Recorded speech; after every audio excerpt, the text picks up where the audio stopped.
ఒక్కడికి నచ్చలేదని టాలెంట్ లేదనుకున్నావు. 100 మంది పుడితే అందులో 99 మంది కోరికలతో ఇష్టాలతో పుడతారు. ఒక్కరు మాత్రమే ప్యాషన్తో పుడతారు. ఆ ఒక్కరు గివ్ అప్ ఇచ్చేస్తే ఎలా?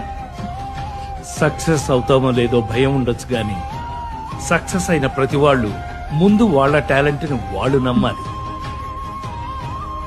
రాదురా ఏ విజయం నీ కోసం నా కోసం ఎటుపోదురా